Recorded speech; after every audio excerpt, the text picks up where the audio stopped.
మొరపెట్టినా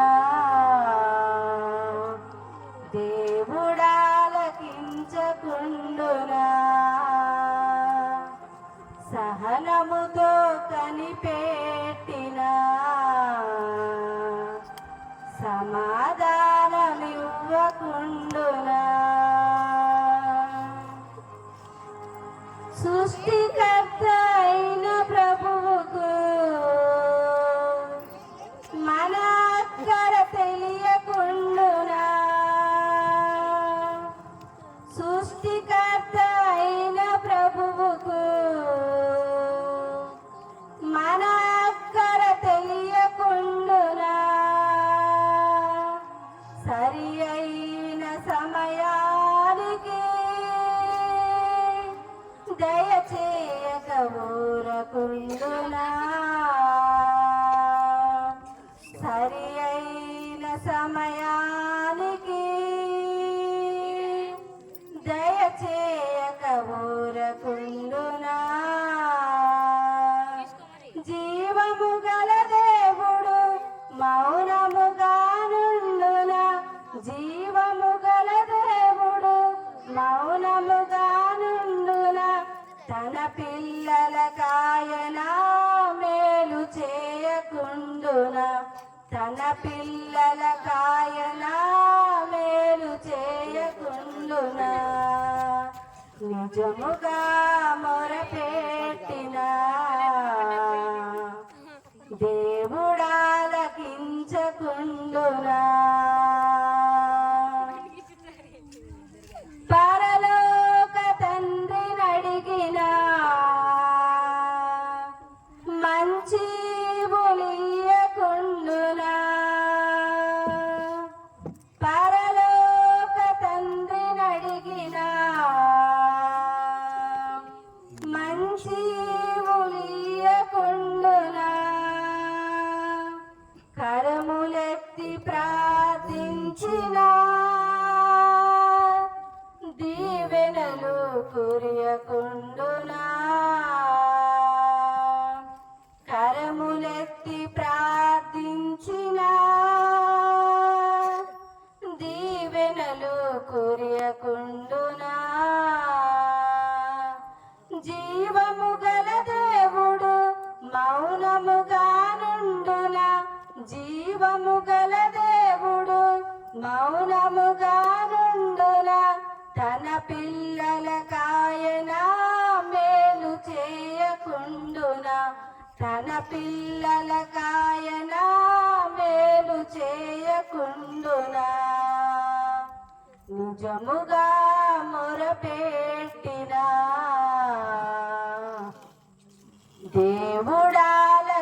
దేవుడాలకించకుండునా సహనముతో కనిపెట్టినా సమాధానమివ్వకుండునా దేవునికి స్తోత్రం. అందరికీ వందనాలు.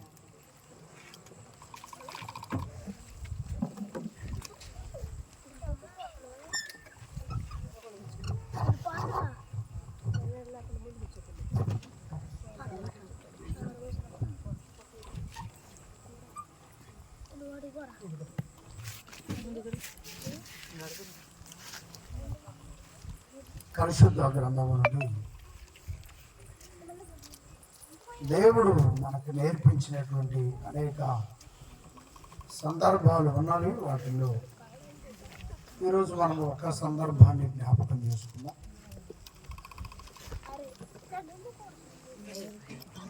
ఫోన్ చేస్తున్నారు 74 కట్ చేసి అయిపోయింది.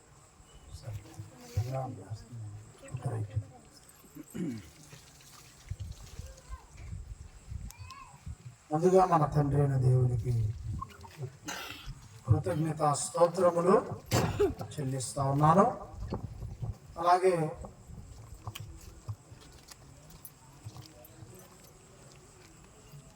ఒకసారి మాతాన్ని పెద్దండి మనం 62 ఫస్ట్ ఇప్పుడు కాదు అసలు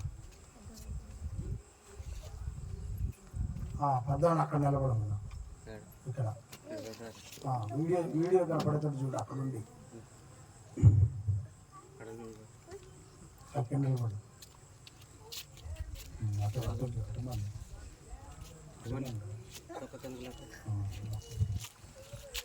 రైట్ రెండో ఉండా మన చేతులు పెట్టుకో చేతులు పెట్టుకోడా వారికి అయ్యో అర్థం కావట్లా అటు మళ్ళీ ఓకే వాడరా మన ధర అజయ్ ధర మన ఇద్దరం ఫ్రెండ్స్ అయ్యి మన పుట్టినరోజు కానీ అది మేమిద్దరం ఫ్రెండ్స్ అయ్యాం మొనటాల నుంచి ఇందాక తప్పు చేసిండు మరి ఇప్పుడు ఏందో మరి 3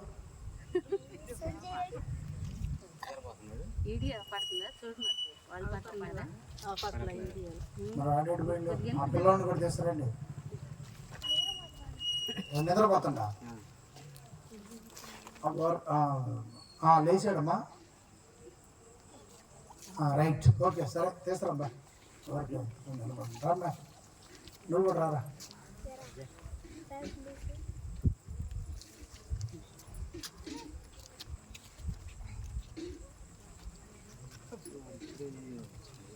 సరేలే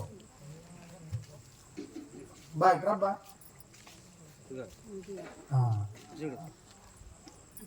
లేదు అందుబాటులో అమ్మ రేణు ఎడిపోయిండు అవసరానికి ఉండరా పిల్లలు నేల ఎడిపోయిండ్రా ఏమిరా కొంచెం టైం అప్పుడు ఇచ్చుకోవచ్చు కమ్మా దగ్గర పిల్లలు ఇట్రా నెల ఇట్రా ఎందుకు పెద్ద మనిషి అలా ఆడుకోవచ్చమ్మా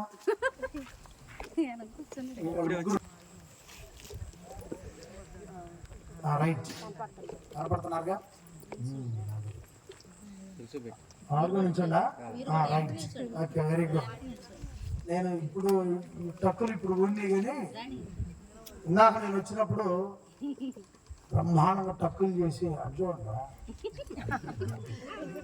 రైట్ అది క్లాస్గా టక్కులు చేశారు నీట్గా బ్రహ్మాండంగా ఉన్నారు నేను అనుకున్న సాఫ్ట్వేర్లు ఏడే ఉన్నారు డాక్టర్లు ఏడే ఉన్నారు పంతులు గారు ఏడే ఉన్నారు అనుకున్నా దేవునికి మహిమ కలుగుతుంది ఆ స్టైల్లో ఉన్నారు టక్కులు చేసి బ్రహ్మాండంగా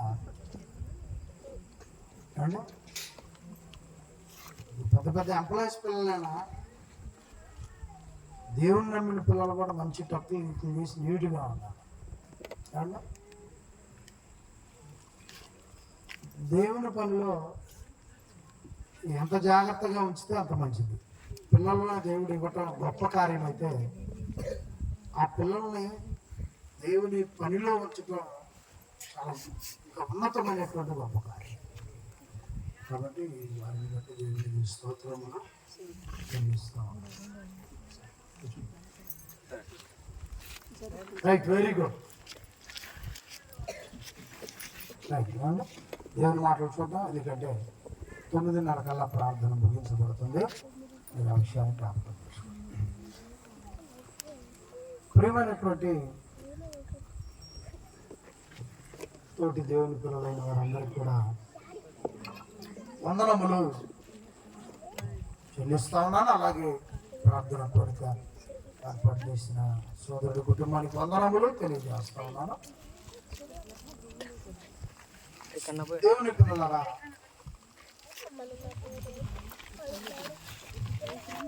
ఈరోజు చాలా సందర్భాలు చాలా మాటలు పరిశుద్ధ గ్రంథంలో దేవుడు రాయించాడు చిన్నపిల్లల గురించి మాట్లాడాలంటే చాలా గొప్ప విషయాలు ఉన్నాయి గొప్ప సందర్భాలు కూడా ఉన్నాయి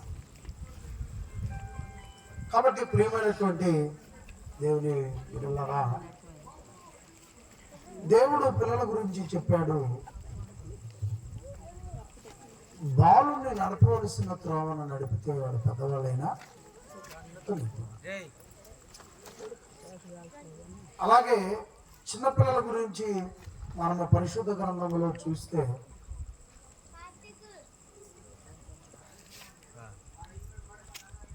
యోహాను గారు తల్లి గర్భంలో ఉన్నప్పుడే మరి ఆయన గురించి తల్లి గర్భంలోకి రాకముందే యోహాను గారి గురించి కూడా మనము చిన్నతనం నుంచి వింటాం అలాగే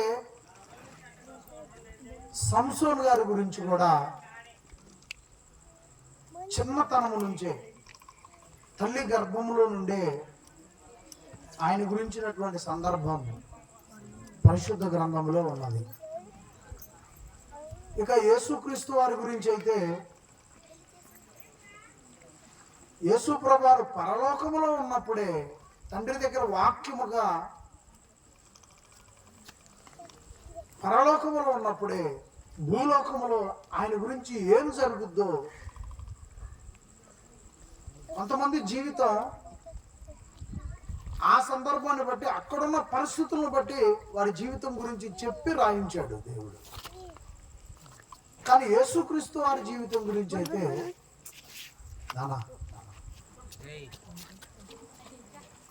పరలోకములో యేసుక్రీస్తు వారు ఉండగానే ఆయన గురించినటువంటి ప్రస్తావన, ఎలా వస్తాడు, తల్లి గర్భంలో ఎలా ఉంటాడు, ఎలా ఈ భూలోకానికి వస్తాడు, యేసు ప్రభు గురించి చిన్నతనంలో చెప్పబడిన మాట లోకాస్వార్తలో మనం చూస్తే మొదటి అధ్యాయంలో ఉంటుంది. యేసుక్రీస్తు వారు మొదటి అధ్యాయం 2వ అధ్యాయంలో యేసుక్రీస్తు వారు జ్ఞానమందు ఈ లోకంలో చిన్నతనం అప్పుడు దేవుని దయందు వయస్సు యందు పెద్దల దయందు ఆయన ఎదుగుతున్నట్లుగా మనకు ప్రభు గురించి రాసి ఉన్నది.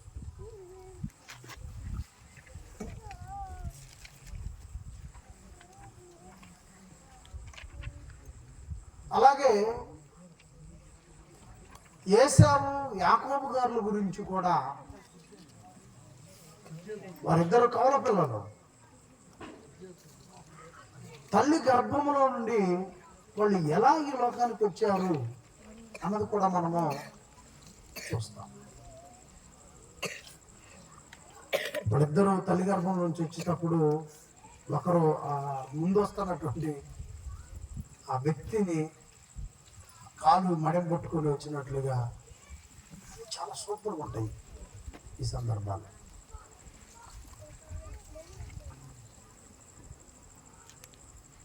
వీళ్ళ జీవితాలు ఆ సందర్భాన్ని బట్టి తల్లి గర్భం దగ్గర ప్రారంభమైంది. మన జీవితం కూడా వెళ్తాం. మనం అనుకుంటున్నాం అలాగే, మన జీవితాలు ఇలాగే కదా ప్రారంభమయ్యా అనుకుంటాం. కానీ దేవుని ప్రణాళిక వేరు. మనము దేవుడు ఎప్పటి నుంచి ఉన్నాడో ఆయనలో అప్పటి నుంచి ఉన్నవాళ్ళం. ఈ విషయాలు నేను పలుమార్లు మీకు చెప్పాను. దేవుడు ఎప్పటి నుంచి ఉన్నవాడో అప్పటి నుంచి మనం ఆయనలో ఉన్నవాళ్ళం. ఆయా సందర్భాలు సమయాన్ని బట్టి తల్లి గర్భంలోనికి వచ్చి మనం ఈ భూమి మీదకి వస్తా ఉన్నాం. మరలా మనం అక్కడికే వెళ్ళాల్సినటువంటి వారిమై ఉన్నాం. ఇది గుర్తుపెట్టుకోండి. ఇంకా ఇవన్నీ మనం ఎప్పుడు కూడా ప్రతి ప్రసంగంలో కూడా జ్ఞాపకం చేసుకుంటా ఉంటాం.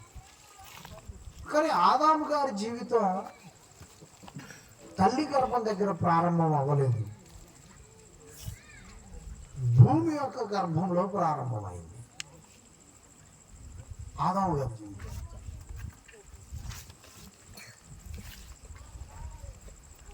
అవ్వమ్మ గారి జీవితం తల్లి గర్భంలో ప్రారంభం కాలేదు, భూగర్భంలో ప్రారంభం కాలేదు.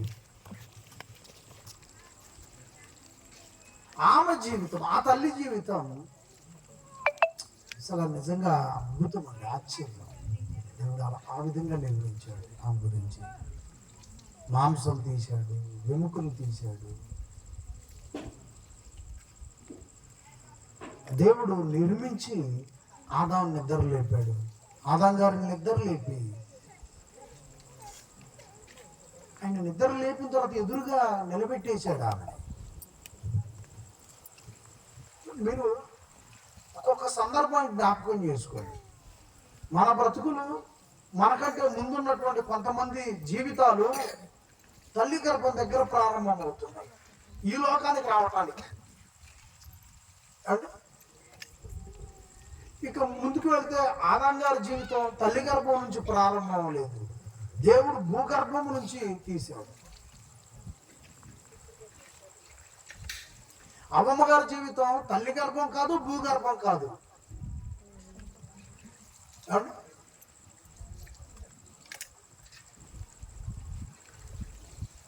ఆశ్చర్యకరమైన సృష్టిని చేశాడు దేవుడు.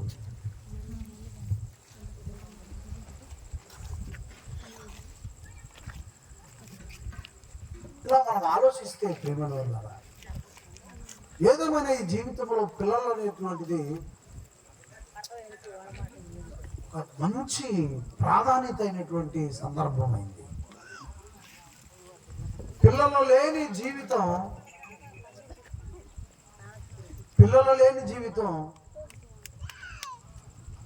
ఏదో కోల్పోయినటువంటి బాధ ఉంటుంది.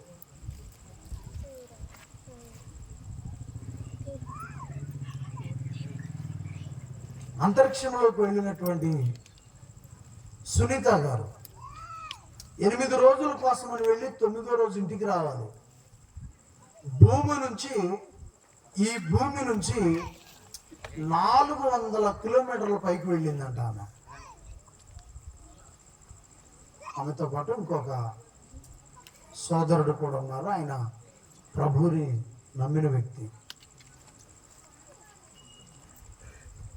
ఈ భూమి నుండి 400 కిలోమీటర్ల పైకి వెళ్ళిన తర్వాత ఇక నువ్వు పీల్చుకోవడానికి లేదా ఇప్పుడు వస్తున్నటువంటి చల్లటి గాలి నీకు లేదు ఇక అక్కడ పైన.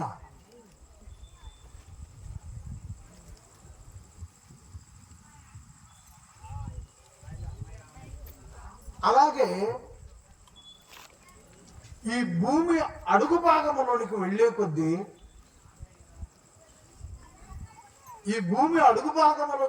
కొద్దీ కూడా మనిషి ఈ దేహంతో జీవించలేడు. ఈ భూమి నుండి పైకి 400 కిలోమీటర్ల పైకి వెళితే మనిషి జీవించలేడు. ఈ భూభాగము కిందకు వెళితే ఈ దేహముతో జీవించలేడు. ఈ దేహముతో ఆకాశము పైకి అంతరిక్షంలోకి వెళ్ళినా జీవించలేడు. ఈ దేహముతో భూభాగపు అడుగుకు వెళ్ళినా ఎందుకనంటే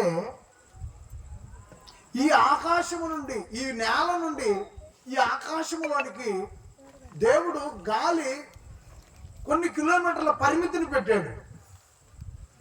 ఆ పరిమితి దాటిన తర్వాత ఇక గాలి లేదు. కనుక గాలి లేని ఆ ప్రాంతంలో మనుషులు ఎక్కువ సంవత్సరాలు జీవించలేరు.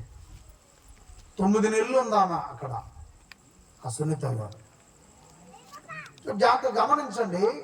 ఆ సునీత గారి గురించి నేను విన్నాను.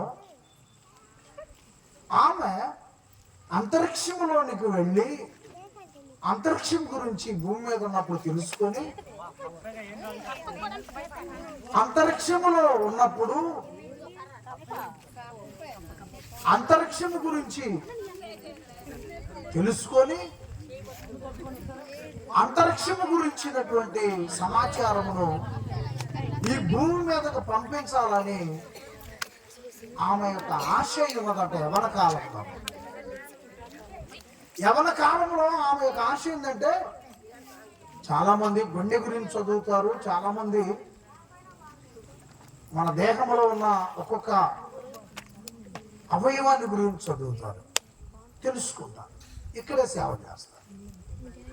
కొంతమంది పరికరాల పైన దృష్టి పెడతారు, వాటి గురించి చదువుతారు, ఇక్కడే పనిచేస్తారు. కానీ ఆమె యవన కాలంలో ఈ భూమి మీద ఉన్నప్పుడు ఈ ఆకాశం గురించి తెలుసుకోవాలని ఆకాశం గురించి చదివింది. ఆకాశంలోనికి వెళ్ళాలనుకుంది. ఆకాశంలోకి వెళ్ళే సమయానికి ఆమె వెళ్ళటం కోసమై సిద్ధపడుతున్న టైంలో ఆమెకు మ్యారేజ్ అయింది. ఆమె వెళ్ళాల్సిన టైం వచ్చేసరికి పిల్లలు కావాల్సి వచ్చింది. ఇప్పుడు వచ్చాను నేను మీ పాయింట్లో, ఈ జాతరలో ఆమెకు పిల్లలు కావాల్సి వచ్చింది. ఇప్పుడు అక్కడ ఉన్న నాసా సంస్థ, అమెరికాలో ఉన్న నాసా సంస్థ ఆకాశంలోనికి మిషన్ ద్వారా పంపించే వాళ్ళు ఏం చేశారంటే, అంతరిక్షంలోకి వెళ్తావా అమ్మ అవుతావా? మ్యారేజ్ అయింది కదా నీకు, మ్యారేజ్ అయిన తర్వాత కావాల్సింది పిల్లలే. మీకు పిల్లలు కావాల్సిన టయానికి వచ్చేసరికి, నువ్వు అమ్మవు కావాల్సిన సమయానికి వచ్చేసరికి అంతరిక్షపు అవకాశం వచ్చింది. మిషన్ బయలుదేరుతున్నాయి, రేపు వెళ్ళిపోద్ది ఆకాశంలోనికి. కూర్చోబెట్టి 2 ప్రాసెస్లు ముందు పెట్టారు. అమ్మవు అవుతావా, అంతరిక్షానికి వెళ్తావా?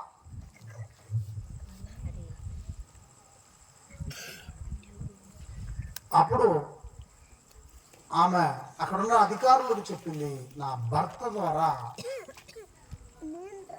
ఏ నిర్ణయమైనా తీసుకుంటాను నేను. ఈ రోజుకి మీటింగ్ వాయిదా అయ్యేది. నిన్ననే వచ్చింది ఆమె, అంతా 4-5 వారాల క్రితం వచ్చింది ఆమె భూమి మీదకి. మీకు తెరబొమ్మ మీద చూపిస్తాను ఆమె గురించి అవసరమైతే ఆ చర్చిలో. వెళ్ళి తన భర్త దగ్గర ఆ విషయాన్ని పెట్టింది. ఆమె మన ఇండియాకి సంబంధించిన వ్యక్తి. చెప్పింది, తన బాధ అంతా చెప్పింది. నా కళ, నా ఆశయం అంతా నేను అంతరిక్షంలోకి వెళ్ళటం కోసం. నీకు తెలుసు నేను ఎంత పట్టుదలగా నా చదువులన్నీ అంతరిక్షం గురించి చదివాను. ఇంకా ఆయన కూడా మాటిచ్చాడు, అవకాశం వచ్చినప్పుడు అమ్మవదుగాలే. అంతరిక్షానికి అవకాశం అన్నిసార్లు రాదు, అమ్మవు ఎప్పుడైనా కావచ్చు. అంతరిక్ష అవకాశం మళ్ళీ మళ్ళీ రాదు. నీవు దయచేసి నా మాట విని అంతరిక్షానికే వెళ్ళిపోమన్నారు. ఫస్ట్ ప్రయాణం అది. వాళ్ళకు మిషన్ తయారు చేశారు నాసా వాళ్ళు. రాకెట్ ద్వారా పంపిస్తారు ఆ మిషన్ని. వాళ్ళు తయారు చేసి పంపించేటప్పుడు రెడీ అయింది. ఫస్ట్ టైం కూర్చుంది ఆ మిషన్లో. 400 కిలోమీటర్లు వెళ్ళిపోయింది పైకి. ఆ మిషన్ ద్వారా వెళ్ళిపోయింది. ఆ మిషన్ లోపలే ఉంటుంది ఆక్సిజన్ అంతా. చందమామకి వెళ్ళిపోయింది. ఆ మిషన్లో నుంచి బయటకు రావాలంటే షూట్ వేసుకోవాలి, లేదంటే తేలిపోద్ది. ఆ ఊపిరి లేకపోతే తేలిపోద్ది, చచ్చిపోద్ది అక్కడే. కాబట్టి అంతా కూడా ఎలిమెంట్ లాగా తగిలించుకోవాలి. వాళ్ళకి ఒక షూట్ ఉంటుంది అంతరిక్షంలో తిరగటం కోసమై. చాలా బరువు ఉంటుంది ఆ షూట్, లేదంటే మనుషులు తేలిపోతూ ఉంటారు. ఇట్లా నడవరు, నేల మీద నడకం లాగా ఆకాశంలో లేదు. సో కాబట్టి అవన్నీ చూడాలని ఆమెకు ఆశ కలిగింది. అవన్నీ అక్కడ ఉన్న విషయాలన్నీ షూట్ చేసి నాసాకి పంపించాలని, వాళ్ళు అప్పుడు ప్రపంచం అంతా పంపించాలని వాళ్ళ ప్లాన్లో వాళ్ళు ఉన్నారు. ఆ ఫస్ట్ టైం అమ్మాయి అవకాశం వచ్చింది, మళ్ళీ ఇండియాకి వచ్చింది. ఆమె నాసాకి అమెరికాకి వచ్చింది.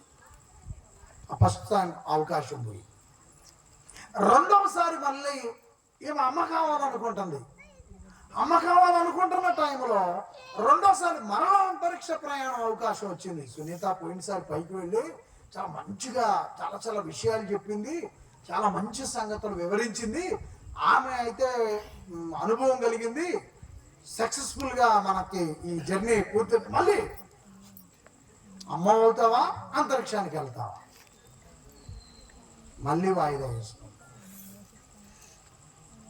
రెండోసారి వెళ్ళింది. అమ్మ కంటే అంతరిక్షమే నాకు ముఖ్యం అనుకుంది. చాలా విషయాలు అక్కడ చూపించింది, మళ్ళీ వచ్చేసింది. ఈ లోపల 60 ఏళ్ళు వచ్చింది. ఫుల్ ముసలమ్మ అయింది. మూడోసారి అంతరిక్షానికి వెళ్తావా? వెళ్తానంది. పంపించారు వాళ్ళు 400 కిలోమీటర్లు పైకి వెళ్ళిపోయింది. 8 రోజుల్లో అక్కడ పని పూర్తి చేసుకుని 9వ రోజు ఇంటికి రావాలి. 9వ రోజు మళ్ళీ తిరిగి ఇంటికి రావాల్సిన ఆమె 9 నెలల పాటు అక్కడే ఉండిపోయింది. రోజు మీరు ఈ ఫోన్లో చూస్తున్నారో లేదో, రోజు ఆమె గురించే ఉంటాయి ఆ వీడియోల్లో. వార్తలు ఉన్నాయి, అలాగే వీడియోస్లో ఉన్నాయి, సెల్ ఫోన్లో ఉన్నాయి. మీరేమో మరి ఏం చూస్తారో నాకు తెలియదు. విమర్శించడం కరెక్ట్ కాదు, మిమ్మల్ని బాధ పెట్టడం కరెక్ట్ కాదు. కానీ నేనైతే చూస్తున్నా బయట ఉన్న వాళ్ళని. నాకు తెలియదు, మీ గురించి నేను విమర్శించట్లేదు. నేను ప్రత్యక్షంగా చూసిన వాళ్ళని, దగ్గరుండి బస్సుల్లో ఆటోల్లో తిరుగుతున్నప్పుడు, కూర్చుంటున్నప్పుడు, ఎక్కడన్నా హోటల్ దగ్గర కూర్చున్నప్పుడు, మహిళల చేతుల్లో, పిల్లల చేతుల్లో మరి మగవారి చేతుల్లో ఆ భోజనం తినడానికి కూర్చున్నప్పుడు జబర్దస్త్ వీడియో ఇక్కడ, భోజనం ఇక్కడ, శ్రీదేవి డ్రామా కంపెనీ ఇక్కడ, ఏది హోటల్లో భోజనం చేస్తా కూడా ఆ శ్రీదేవి డ్రామా కంపెనీ లాంటివి, జబర్దస్త్ లాంటివి, మరి మొన్న ఇంకా ఏదో కార్యక్రమానికి వెళ్ళి వచ్చాడు మన క్రిష్ దాస్ గారు. ఏ కార్యక్రమం అది? ఫ్యామిలీ గురించిన కార్యక్రమం అది. అంటే ప్రతి వ్యక్తి కూడా దేనికి ఉపయోగించుకుంటున్నాడు వాళ్ళ చేతిలో ఉన్న మొబైల్ అంటే ఎక్కువ శాతం వాటికి ఉపయోగించుకుంటారు. కాబట్టి ఇట్లాంటివి తెలియగల. కాబట్టి ప్రియమైన వాళ్ళ ఆమెకు 60 ఏళ్ళు వచ్చినాయి, 60 పైనే వచ్చినాయి, ముసలమ్మ అయిపోయింది. ఇక ఆమెకు అమ్మాయి అవకాశం లేదు అనేటువంటి సమాచారం వేరే వాళ్ళు ఆ తల్లి గురించి ఒక వీడియో చేస్తే నేను అవన్నీ విన్నాను. విని మీకు ఆ విషయాన్ని ఇక అమ్మాయి అవకాశం లేదు, ఇక పిల్లలు ఆమె ద్వారా ఈ ప్రపంచంలోకి వచ్చే అవకాశం లేదు. ఇక మరి అమ్మాయి ఎలా ఆనందపడుతుందంటే అంతరిక్షంలో ఉండి బాధపడుతున్నదంట. ఆమె ఒక వీడియో రిలీజ్ చేసింది. ఏమని? ఆమె తమ కొడుకుగా, తమ కూతురుగా 2-3 కుక్క పిల్లలు పెంచుకున్నదంట. కుక్కల్ని నేను తొందరగా వెళ్ళాలి, నేను తొందరగా వెళ్ళి నా పిల్లల్ని కలుసుకోవాలి, నా పిల్లల్ని విడిచిపెట్టి వచ్చి నాకు చాలా రోజులు అవుతుంది అన్నట్టుగా ఆమె బాధపడుతుందంట. ఎవరు ఆ పిల్లలని చెప్పేసి ఇంకొక వీడియో క్లిక్ చేస్తే అక్కడ చూపించారు ఆమె పెంచుకునేటువంటి కుక్కలను.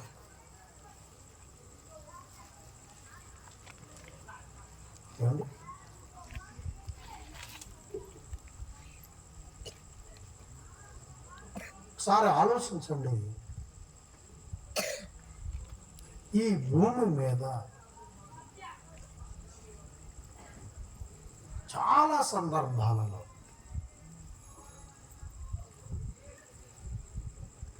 పిల్లలు లేని వారికి ఒక వేదన అయితే, పిల్లలు ఉండి వాళ్ళ పెంచడానికి మరొక బాధ.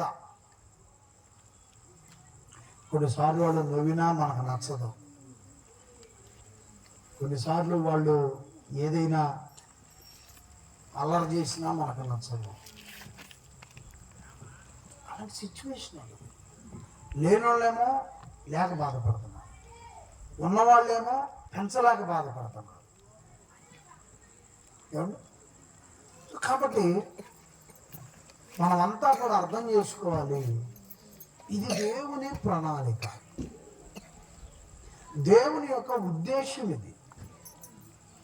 ఈ భూమి మీద పిల్లలు ఉండాలన్నది దేవుని ఉద్దేశం. దేవుని ఉద్దేశం పిల్లలు ఉండాలని. మరి నీ ఆలోచన, నా ఆలోచన, మనందరి ఆలోచన ఏమై ఉంటుంది? పిల్లల విషయంలో ఎలాంటి నిర్ణయాలు ఉంటున్నాయి? పిల్లల విషయంలో ఎప్పుడు తీసుకోవాలి అసలు నిర్ణయం? ఒక తల్లి ఒక నిర్ణయం తీసుకుంది పిల్లల గురించి. ఆ తల్లి పేరు అన్న. ఆమె దేవుని ఎడల భయభక్తులు కలిగినటువంటి వ్యక్తి. రాహేలు కూడా పిల్లలు చాలా ఆలస్యమయ్యారు, ఆ తల్లిగారికి కూడా.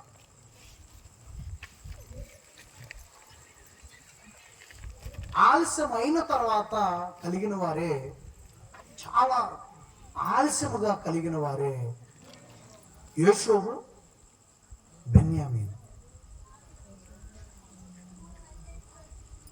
ఈ తల్లి కూడా చాలా ఆలస్యమైంది, కానీ ఇక్కడ జరిగిన పొరపాటు అక్కడ జరగలేదు.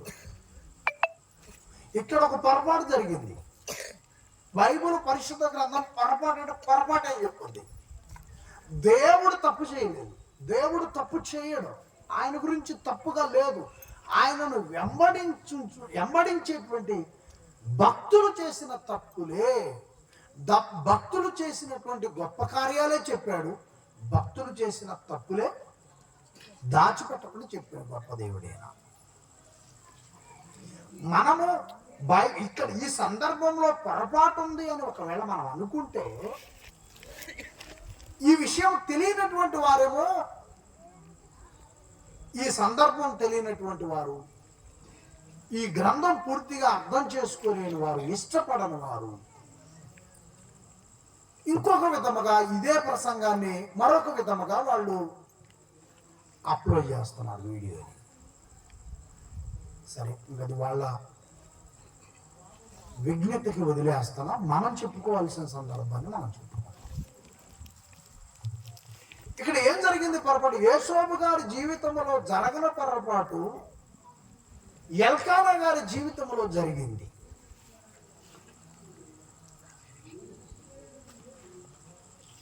ఏమిరా మీ ఇద్దరు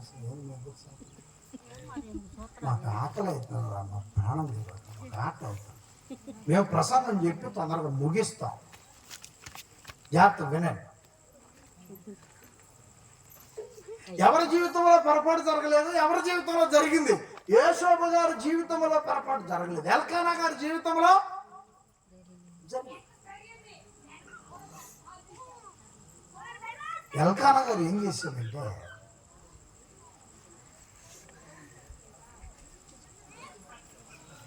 మొదట ఒక ఆమెని వివాహం చేసుకున్న తర్వాత ఆమెకు చాలా కాలం కూడా పిల్లలు కలుగురు. అబ్రహాం గారి జీవితంలో కూడా జరిగిన పొరపాటు ఇదే. అబ్రహాం గారి జీవితంలో కూడా ఇదే పొరపాటు జరిగింది. దేవుడు పిలిచి అబ్రహాం గారికి చెప్పాడు, నీకు ఖచ్చితంగా బిడ్డనే ఇస్తాను. కానీ చాలా టైం పట్టింది. చాలా టైం పట్టే లోపల ఈ శారమ్మ గారు ఏం చేసిందంటే మరొక దారి తీసింది. కాబట్టి ప్రియమైన వాళ్ళారా, ఆ రోజు ఉన్నటువంటి చట్టాలు, ఆ రోజు ఉన్నటువంటి పరిస్థితులు అలా ఉన్నాయి, ఆ రోజు అలా జరిగింది. కానీ ఇక్కడ ఈ ఎల్కానా గారు పెనీనా, హన్న వీళ్ళిద్దరి మధ్య విపరీతమైనటువంటి ఒక పోరాటం జరుగుతుంది. ముందు వివాహం ఆడినటువంటి ఆమెకు పిల్లలు లేరు, తర్వాత వివాహం ఆడినటువంటి ఆమెకు పిల్లలు కలిగారు. ఎప్పుడైతే ఈమెకు పిల్లలు కలిగారో ముందున్నటువంటి ఆమెను డామినేషన్ చేయటం ప్రారంభించింది.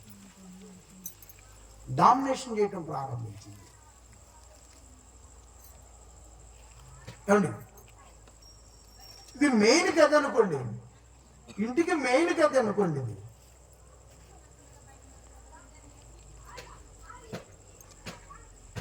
అన్న ప్రారంభం ఇక్కడ ఉండేది, మెయిన్ గదిలో ఉండేది. చాలా కాలం పిల్లలు లేకపోయినా కూడా మెయిన్ గదిలోనే ఉన్నది. ఆ తర్వాత ఈ పెనీనా వచ్చింది, ఆమెకు తొందరగా పిల్లలు కలిగారు. ఇప్పుడు మెయిన్ గదిలో ఉన్న అన్న ఎక్కడికి వచ్చింది? పంచలోకి వచ్చింది. సరే, పంచలో ఎక్కడో ఉంటుంది కదా, నీవు గొడ్రాలివే, రేపు నాకు పిల్లలు పుట్టినా నువ్వు అటు చూడకూడదు, అంటుకోకూడదు, నీళ్లు పోయాలని చూసావు, తలకు నూనె పెట్టాలని చూసావు, నీ స్థానం ఏది? నీ స్థానం ఎక్కడ? నువ్వు గొడ్రాలివి. ఎక్కడో మెయిన్ గదిలో ఉండాల్సినటువంటి స్థానం, హోదా, ఈ పిల్లలు అనేటువంటి పోరాటంలో పిల్లలు కావాలి అనే ఒక ఆశ, ఆ ఆశ కోసమని మరొక దారి తీస్తే ఇంకొక ఆమెను అధికారపూర్వకంగా వివాహం ఆడితే పెద్దల పక్షంలో అధికారపూర్వకంగా వివాహం ఆడాడు ఆయన. ఈ మొదట బిడ్డలో కలగనటువంటి ఆమె స్థానం ఎక్కడికి వచ్చింది? పంచలోకి వచ్చింది. ఇక గేటు తీసి మెడబెట్టి గెంటే పరిస్థితికి, బజార్తో గెంటే పరిస్థితికి వచ్చింది. ఇప్పుడు చెప్పండి, మెయిన్ స్థానం ఎక్కడుంది? మంచి ఏదైతే మనం చక్కని రూమ్ అని చెప్పుకుంటామో అక్కడ. గర్భవతి అయిన తర్వాత ఎక్కడికి వచ్చింది? పంచలోకి వచ్చింది. పిల్లలు పుట్టినాక ఎక్కడికి వచ్చింది? ఇక డోర్ తీసి రోడ్డు మీద ఇక మెడబెట్టి గెంటే పరిస్థితికి అప్పుడు పాదాల మీద పడ్డది. వెళ్ళి దేవుని పాదాల మీద పడ్డది.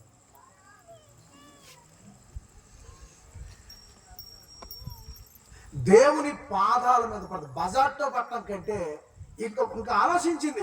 ఇక గేటు తీసి మెడబెట్టి గెంటటమే బజార్తోకి ఇక నాకున్నా ఇక అవకాశం అదే అని తనలో తాను అనుకుంటుంది. భర్త లేనప్పుడు జరుగుతుంది వీళ్ళిద్దరికీ వివాహం. చాలా మంది కొంతమంది ఉన్నారు. జగ్గపేటలో మాకు తెలిసినటువంటి ఒక తల్లి ఉంది. ఆమెకు కూడా పిల్లలు కలగలేదు. ఏమంతేగా అప్పుడు ఆమె నా భర్తకు పిల్లలు ఉండాలి, నా జీవితము ఇక ఆయనకు పిల్లల్ని ఇవ్వలేకపోతున్నాను అని ఆమె ఆలోచించి ఇప్పుడుకుంది. మాకు అత్యంత బంధువు కుటుంబం. ఆమె ఏం చేసిందంటే మరొక మహిళను చూసి అధికారపూర్వకంగా పెద్దల సమక్షంలో నాకు పిల్లలు కలగట్లేదు కనుక నా భర్తకు పిల్లలు కావాలి అని ఆమె ఇంకొక వివాహం చేసింది. ఆమెకు 4 ఆడపిల్లలు కలిగారు. రెండవసారి ఒక మగపిల్లగాడు కలిగాడు.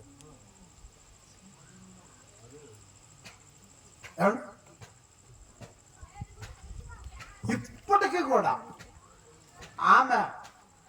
ఆమె చెల్లెలని చెప్పుకోవాలి కదా, ఇక ఆమె అన్నం వండితేనే తింటది ఆ అక్క అన్న.